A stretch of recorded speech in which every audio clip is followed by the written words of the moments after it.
whilst the nation is in recess or in rest as we prepare for tomorrow's 48th independent flag rising and our independent anniversary, I just want to address our nation and inform our nation that your core leadership team is continuing at work. Those of us in the government, as well as the public service leadership. Work for us never stops. We are working to redeem lost grounds and redeem time. And we've been working quite hard, contrary to what some may think. But I just want to assure our country at this point in time, through the various media outlets who are here, I thank you for coming up, that your leadership team continues to be at work. We work locally, we work nationally, as well as we have international engagements that we must represent our country, and we do attend to all matters that is important for our country. Our nation has come a long way. At 1975, 48 years ago, we were a nation of 3.5 million people. Our economy was sized at just under 5 billion. And in between then and today, we have many challenges. Challenges remain big, but we've also made many strides. From a nation that was stitched together with 1,000 different tribal groupings, over 800 different languages, we came together at 1975. Many wrote us off. Many thought we would not survive the test of time. Many thought that the assembly of many tribal nations into one country, one people, one nationhood would not last. To the contrary, and to the testament of our own ability as a people that is resilient to many challenges, we have survived the last 48 years. I just want to firstly pay respect to the generations of past. As we speak today, the generations of past, many have gone, few remain with us. We honor the few that remain, including Sir Julius, who is part of the 11th Parliament today. But those that have come before us, we remember them and we pay our gratitude and our appreciation to the earlier generation. But today the task is on us, Papua New Guineans today, and friends of Papua New Guinea today, but more importantly Papua New Guineans. And those of us at the leadership table, we lead from our front and we're doing our very best, supported by all department heads who work with us. The challenges in 2023 is not easy. Today, as I speak, we have an education system that is not sufficient to embrace all the education needs of our country. We have a health system that is not sufficient to adequately dispense modern quality health services to our people. We have infrastructures that needs to be fixed up, and connections to all parts of our country is not 100% available for domestic connectivity. Our lawlessness has continued to grow and increased many folds, matching the huge bulge in youthful population. Today, as I speak, our population is over 12 million, far from the 3.5 million in 1975. But having said this and looking at all these apparent weaknesses that we carry in our country, not all is bad also. Not all is bad also. In the last 4 years when we took government, in 2019, we took over government from the pit holes of an economic sinkhole that we are now climbing out of. For instance, in 2018, our economic growth was at 1%. That's a record, our economic growth amongst the lowest in 2018. From there, despite COVID-19 and despite the Ukraine effects of the Ukraine-Russian travesty that is taking place at the moment, we have stabilized the economy. We have assisted the economy.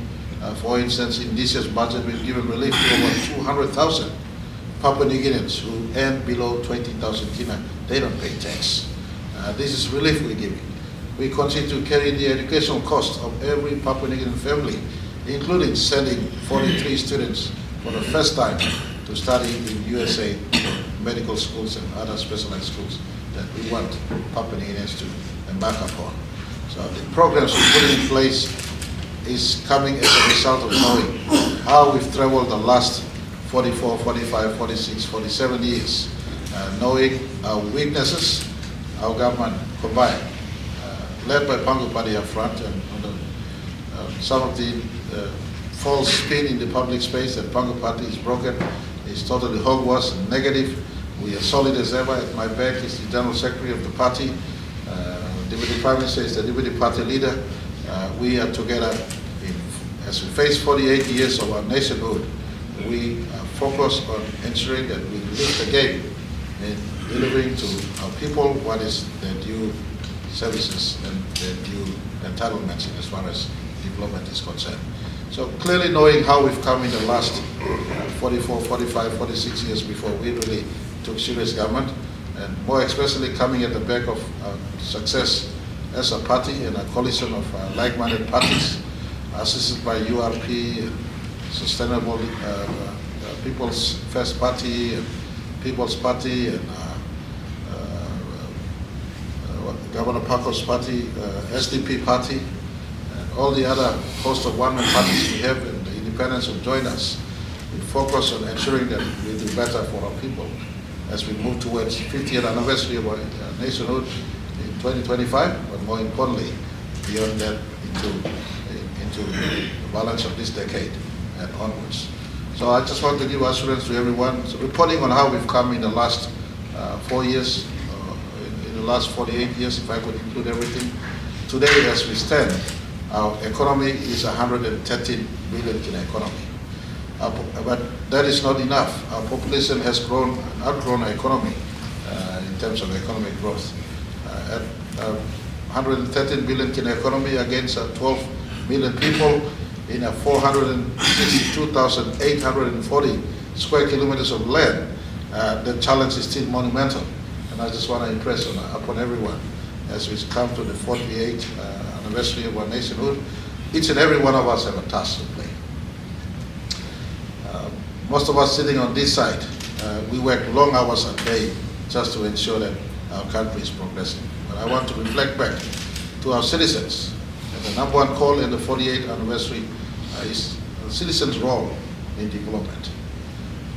The citizens' role in development is, number one, respect the rule of law. All of us, Papua New Guineans, from those who are in the villages, those who are urban communities, those who are working, to those of us in leadership. All of us together can respect the rule of law, then much of our country's tension are brought to ease. And you can then point to government to step up and to do what we're supposed to do. And so my first request for us, the 48 years of independence, is every citizen, as we face 2 years away from 50th anniversary, the fathers and mothers of our country have carried us thus far. And I ask every one of us, ask not what your country can do for you, as JFK pronounced in USA in 1961. I ask Papua New Guineans the same. Ask not what your country can do for you, but what can you and me do for our country? And if you do not know the answer, I've just told you the answer already. Respect the rule of law. It's the greatest, least cost contribution every Papua New Guinean can do to your country, Papua New Guinea. So, respecting the rule of law, and I want to call upon all the sons of our country. As we talk about respect the rule of law, I want every sons. Have you ever wondered why in 1975 it was not all arise all his sons and daughters, but just all arise all his sons of this country? 48 years on, how relevant it is. It is really the sons of this country who are causing problems right across this country. And today, as I talk on respecting the rule of law, I just want to ask all sons of our country, you start also by respecting your wife, your sister, your mother, your daughter, females in your community, in your neighborhood, in your village, and collectively in our country. That is small, but a big step in really fixing some of the apparent and inherent weaknesses we've been carrying in the last 48 years.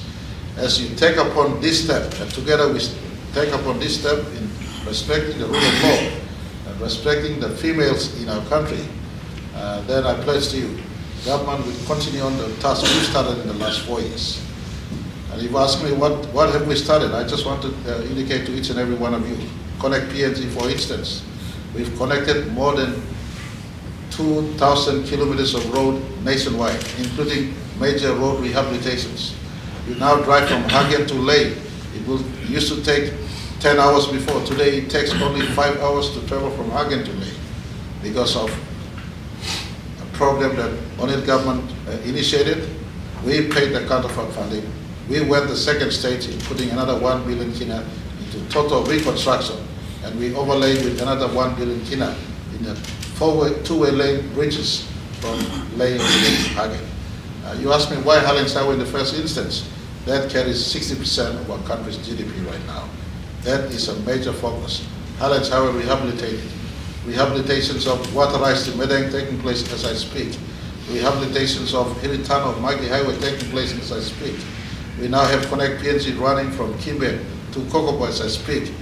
East Coast Road of Bougainville is being reworked upon, abandoned for so long.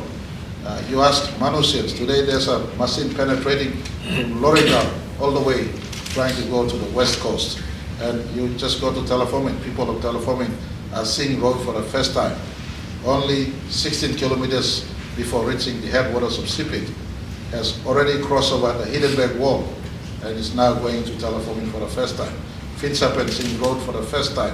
Kantiba, in 2020 I took Minister Michael Nali then, Work Secretary, and Governor Habeta. We flew into Kantiba. I promised them road. Today, machines, excavation have penetrated Kantiba already as I speak. Let's connect PNG at work, connecting the unreached and unconnected.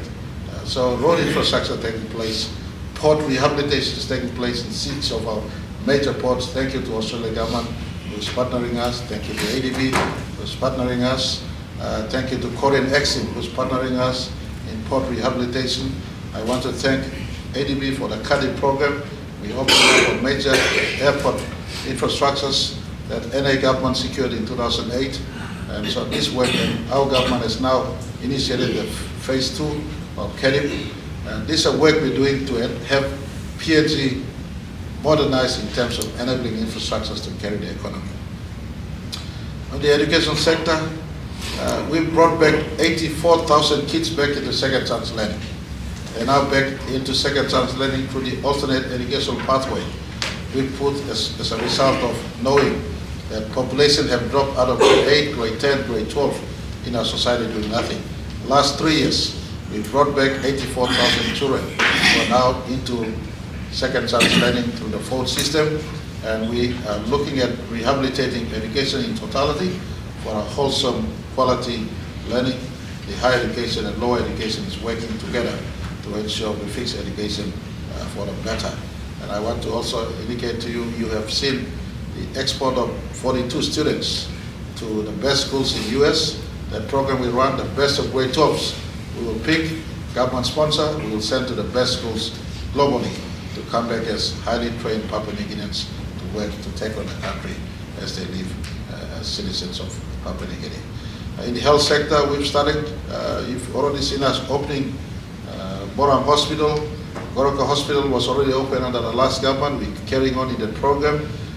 We've invested over 300 million kina in Enga Hospital, which is now a modern hospital, soon to be opened as part of our program to open up 22 modern hospitals in our country, representing the 21 provinces in our Bougainville region. Najab, I beg your pardon, Angao Hospital has been opened already. I want to thank Australian government. Angao and Port Moresby will be our specialist hospitals. I want to announce to our country that we have invested over 200 million kina in Port Moresby Specialist Hospital Program. Very soon, hopefully before December, we'll open Papua New Guinea's first fully kitted modern cancer facility at Port Moresby General Hospital. Our heart facility is a modern one. We only do angiogram today, but we're waiting to invest further to do full heart care in Port Moresby General Hospital. But totally over 200 million kina has been invested in heart and cancer facility in Port Gen as our national referral hospital.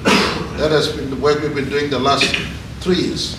In case people think we have not been doing work, I'm just announcing this to report to the country as we come face to face in 48 years of our nationhood, that your government is not resting. We've been doing work contrary to what many have been thinking. Coming to the law and order space, we've not trained any new policemen for the last 12 years. This year, based on last year's allocation in budget, we're now starting to train over 300 policemen. Correct, Commissioner? Correct. So for the first time, 300 policemen are being trained. And every year for the next 5 years, training will be running. If not just one training, but a couple of training, multiple trainings will be running. So that we bring back our police force to a 7,000 to a 10,000 police force at the very earliest, to have a handle on what is continued stress placed on today an aging police force of under 5,000. Commissioner Manning has been dealing with for the last 4 years. He's been commissioner. Not only on police, but we've now increased allocation to the ministerial services. Ministerial services has been handling the summary offences for the last 48 years. On record, and I'm not just beating, no government in the past has given them greater support. This is budget, last year budget, we've seen an increase to the ministerial services. Today, over 500% increase from last year we've given to the ministerial services. You only have to ask the Chief Magistrate, Mr. Pupakai, so that they clear out and handle our summary offences at the ministerial services much better. In our National Court and Supreme Court, we've cleared out 400 million in the major infrastructure that is developing at the Waigani Courthouse. That 400 million kina has been paid from our administration since 2020, and very soon we'll open the most modern Supreme and National Court in the Southern Hemisphere, not just Papua New Guinea, in the Southern Hemisphere. And I want to appreciate the Chief Justice and his team at the National Court and Supreme Court. They've held forth, they've delivered justice where it is due, they've held our third arm of government better.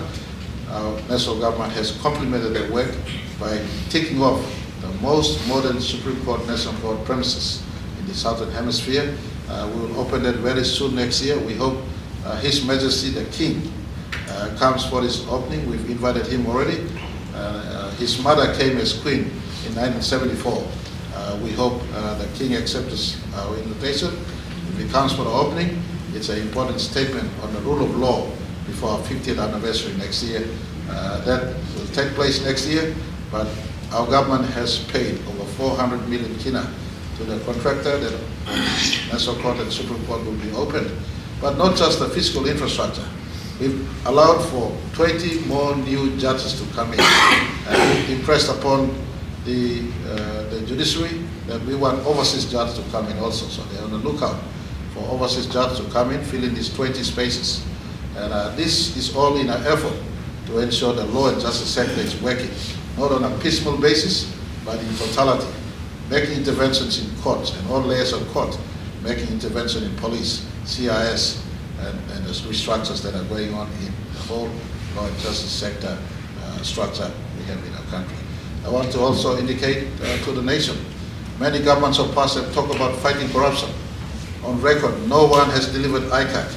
We've delivered ICAC. ICAC is today, as I speak, on the eve of 48 years of our nation's independence. ICAC is functional. No more will there be a place for anyone who wants to profit or proliferate corruption in our country. The three commissioner and two assistant commissioners I have worked, they're totally independent. They've come in, recruited from Australia and New Zealand. They're leading this important office. And we've empowered them, and we will be empowering them further. ICAC is at work as part of our law and justice sector approach. There is no point in us growing the economy if the waste and theft is still going on in as far as corruption in the country is concerned. So we, for the first time, delivered ICAC, and Papua New Guinea, if there is something worth celebrating for, is the fact that ICAC is now functional in our country, that will support independently police and ombudsman commission in respect to fight against graft and corruption is concerned. So these are work we're doing in the law and justice sector just to impress on our country.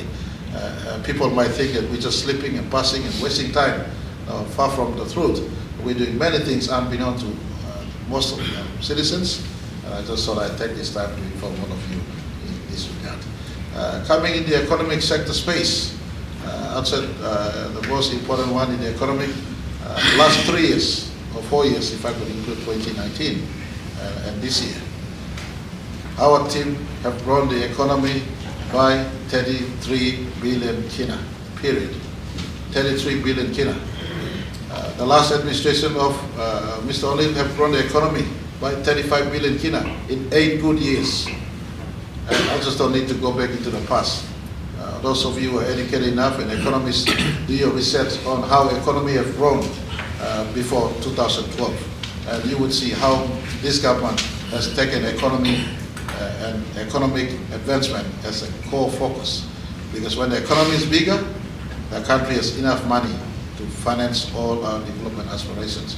I just want to commend the Treasurer at this time for taking a specific interest in ensuring that the economy and economic work is running. I want to also indicate Pogra is almost at the verge of being reopened.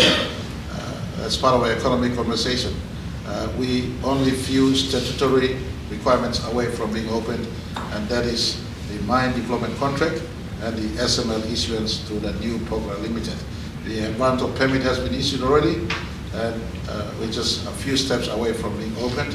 Landowner consultations have taken place, and the final position paper are being assembled by all parties concerned, and very soon we would retire all statutory obligations for Pogra to be reopened.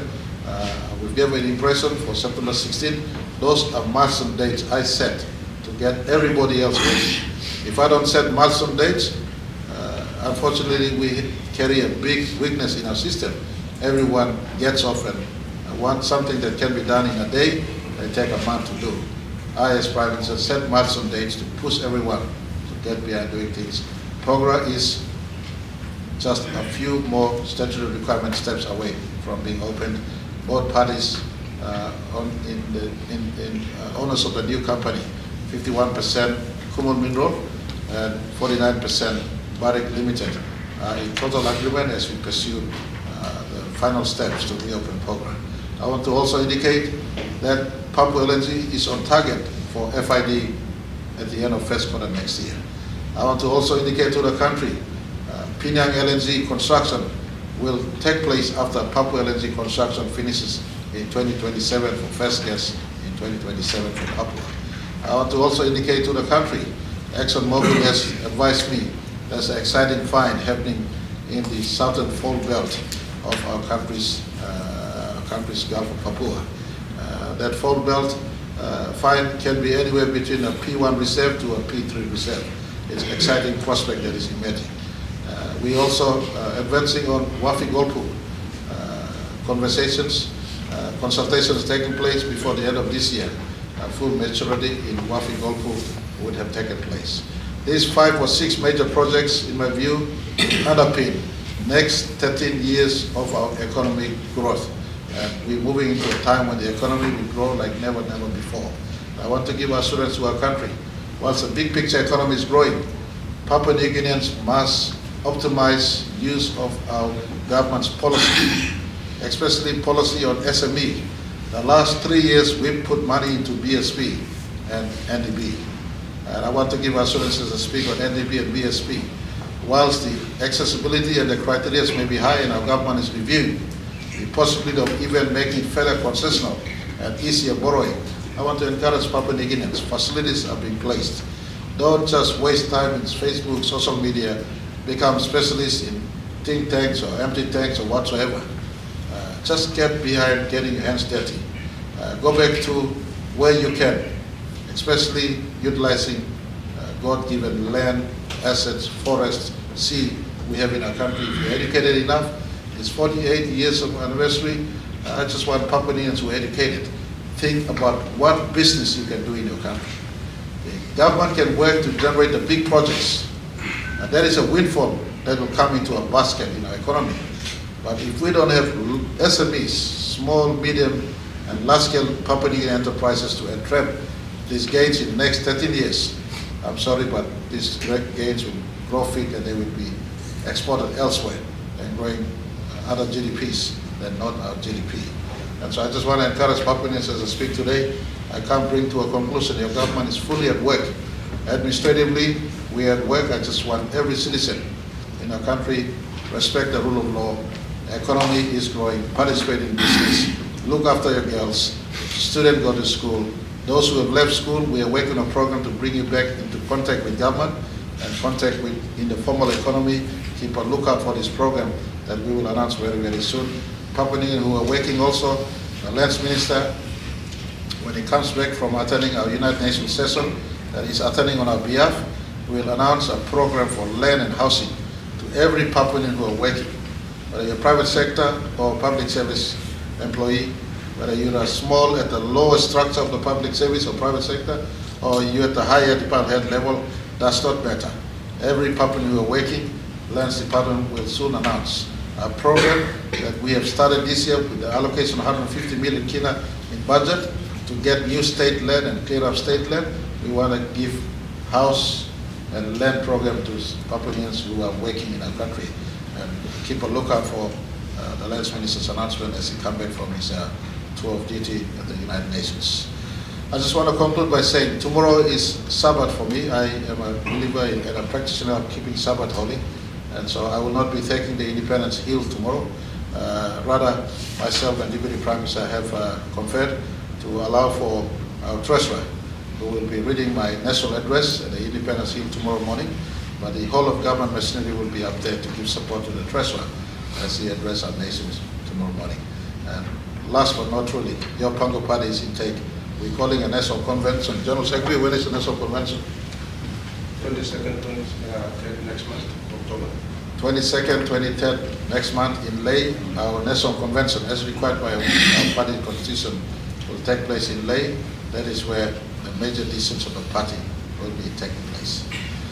Thank you very much. I've spoken long, but I just thought I have to get this out to inform our country. We are at work for your country, and have hope, have faith. We're not just wasting time. Judge Marape don't play poker, don't drink beer, don't waste time on every other thing. Likewise, my two brothers on left and right, and most of my public servants here, they are men and women of, they work hard. I'm saying most, I need to use the word most. And we at work for your country. I just want every citizen, have hope, contribute to your country where you are. Don't just waste time and be reckless out there in our country. Thank you. Happy 48th, Papua New Guinea.